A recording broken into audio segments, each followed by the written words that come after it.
All right, we are back. We are back. It is Monday. Happy Monday to you. You know what it is. It's the EntertaiNerds. My name's Carson Cornell. That guy on my screen, on your screen, excuse me, to my right is Ty Shock. What up, Ty? What's up, Carson? What is up, you sexy entertain nerds? Welcome Oh, to this edition of oh, Monday Fun Day. oh. Ooh, yeah, dude. I Bro, I thought you love were your, rubbing your titties. I was getting into it. I love your I beanie. saw you doing like a. Get me all hot Thanks, and dude. bothered. Yeah. Nah, just wipe I my was, hands off. Get all sweaty. I was tired of looking like a bald Nazi. That's what you called me last time. So Yeah, it's great because I just can trying to. I can look at the screen now. I'm not gonna get blinded by your head. Yeah. Sorry, dude. I'm always thinking of you when we're doing these videos. No one else. I'm just trying to please you. I appreciate you, Tough brother. task. I appreciate you. All right. Anytime. So you're here to hear Let's us talk jump in. about Mickey 17. Ty, we both saw this movie this weekend.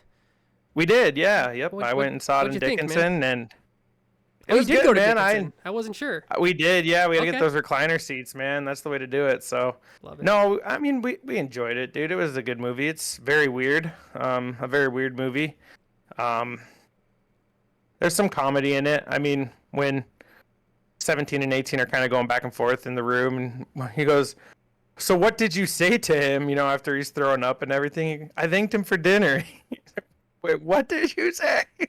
You know, we were kind of cracking up to that part, and so yeah, there's some comedy to it, and yeah, there's definitely some imitation going on in that movie. You'll have to judge it for yourself. I went in kind of knowing because of what you said to kind of keep an eye out for some political stuff and could see the imitation factor there. But my wife, when I asked her about it, she said she did not put two and two together. So yeah, for sure, definitely. So how about you? What did you kind of think of the movie? Yeah, this movie was weird, man. It felt all over the place tonally for me. Like there was parts where I was just like dying laughing, but I wasn't sure if I was supposed to be. Yeah. Like I feel like it couldn't decide what it wanted to be. Like, do you want to be a serious movie or are you trying to be a I comedy? think a little both. A little of both. Right. Because, I mean, there was comedy, and people in the theaters that I went to Spoilers, were by the laughing way. with us. Yeah. So, yeah, spoilers for sure. So, yeah, I mean, no, I definitely laughed. You know, they do make some serious moments where you do feel bad for Mickey. Like, obviously, they're putting the dude through the ringer, you know, toxin gases. They're like, hey, man, make sure you go out there and breathe the air and let's see if, you know, there's any pathogens. And, oh, yep, definitely there's pathogens, and then the nerve gas, and so, yeah, they put him through the ringer, and I mean, I guess technically that's what he signed up for. He just didn't Yeah. read that's what he signed up for, so. Well, that's my other thing. But Is no, like, I mean, did he really not read the whole thing? Like, how is he the only person? Like, he just really didn't. Like, what did he think expendable meant? He just like he did that. I'm like, wow, this but guy's just a complete and total dipshit. Apparently, was he the only expendable? Because I never saw another expendable at all. I think through the whole so. movie. Yeah, that's why the lady, It was like, just when he, Mickey. when she looks at the form, she's just like, are you stupid or something? That's basically Yeah. what she's like. She's like, I'm gonna call my. She's like, you're not gonna believe this shit. Somebody actually then picked super- expendable. I mean, like, obviously, you know, the leader of the ship, or the leader, you know, failed to be Congress or whatever twice, and now he's trying to basically be the president or the dictator of this new colony. And then there starts to kind of be a little Hitler vibe going on where they're looking for like the superior race, and they have Yeah. the dinner, and he's like, "Ooh, your body would be perfect for breeding." And then she's like, am I just here for a uterus?" And you're like getting really white supremacy power vibes there. Yeah.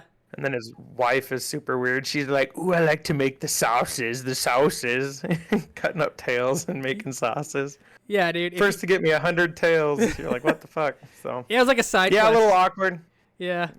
Yeah, side quest for sure. So Yeah. yeah, a little weird, little awkward in that aspect of things. But I mean, it was a good movie. I watched it, and you know, I always look at movies when I'm kind of like, how good was it? And it's like, if it came out free on Netflix or Amazon Prime, or someone I know bought it and I could watch it on their streaming service, would I watch it again a second time or a third time? And probably not. You know, it's just like, watch it once, I'm good. I've seen it now.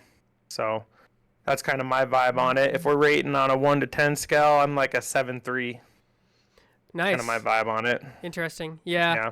Yeah, there was just, I mean, if if you want to try and tell me that guy wasn't like Mark Ruffalo wasn't pretending to be Donald Trump, like you're out of your mind. Even like you said, like, oh yeah, you lost the election twice. It's like that was kind of a jab. Like he didn't lose either election, obviously, but I mean, it was. And the other thing, it's like he's like, yeah, I'm trying to build a supreme race or whatever, and it's like, then why did you bring like a bunch of black people and Asians if like you're just like a racist? Like it doesn't make any sense.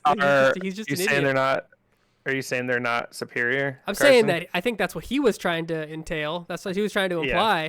And I'm like, what are you, like, it's just, I don't know. But I thought overall, like I said, I usually judge a movie by how much I check my watch. Check my watch twice. So that's not bad. But I came out of it I didn't check mine at all. Hey, that's good. That's good. Were you bored? Yeah, a little bit. Sometimes I was like, man, how much longer? Okay, all right. So there's a couple parts, and the pacing was a little weird. So I don't know. I guess I'm just a little more critical, but I would give it a 7 out of 10. Like it's not the worst movie I've ever seen, but I'm probably never gonna watch it again. So right, that's kind of where I'm at. Yeah. So the only thing that I kind of had for you, like, yeah, obviously Mark Ruffalo's character kind of portrays Donald Trump. Some of the hand gestures, the way he talks, they obviously overextend the way they imitate it because I mean, they make Mark Ruffalo's character like super low IQ. Right, yeah. Basically like getting permission from his wife constantly throughout the show. He's like, how am I doing? Am I doing okay? And this, that, and the other.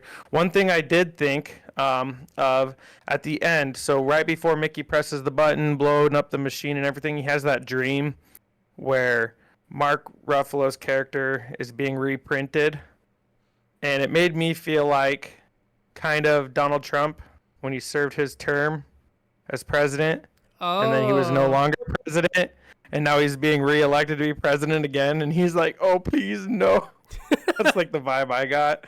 I mean, might be reading into it. And I was the whole time trying to think, like, what was Carson's thoughts? When did he think, like, this is the political part he was talking about? Or I didn't know if it was just Mark Ruffalo imitating. Yeah, it was just Mark Trump. Ruffalo for me. Yeah, that's all it was. Yeah. So, and I got those vibes too. Yeah, we were talking before we started the recording that he even said in an interview, like, he was basically pretending to be Donald Trump. So, yeah, not the worst movie I've ever seen, but not the best movie I've ever seen by far. So, probably never watched it again. Pattinson was great. Robert Pattinson was awesome. The two different people. Did great too. Yeah. Mark Ruffalo did great too. Yep. Hey, he just plays a total dumb white supremacy dude who gets power crazy. Yeah. And his wife just loves the sauce. Oh, the sauce. Making the sauce. Yeah. All the sauce. Yeah. So they did the Parent Trap thing pretty good with the two different copies. I do love the sex positions. I pulled out my notebook and I was copying their sex positions that they were doing in there just to practice at home. You're in the theater like, hey, yo, pause it. Pause the movie. Bring the baby. Hey, rewind the baby. I got it. What was it? A3 or C3? Bring the baby. You're talking to the guy next to you. What was that last one? What'd you I missed that one. Did you write it down, bro? That's funny. So, all right. Was it your theater packed? Was your theater packed at all? There was probably maybe 20 people. So not really. Oh, okay. Not a ton of people. No. It was a late showing though, so Yeah. Yep. So, all right. I gave it 7 out of 10. I think I heard you say give it 7.3. Is that what you did? 7.3. Yeah, 7.3. All right. Thanks for watching, guys. Subscribe, like, you know the deal. Do all that fun stuff. Comment down below. Give us what your rating was, what you thought of the movie, and if you disagree with us, tell us how much of a big dumb dipshit we are. Let us know. So, we'll catch you guys in the next one. Peace. Peace out.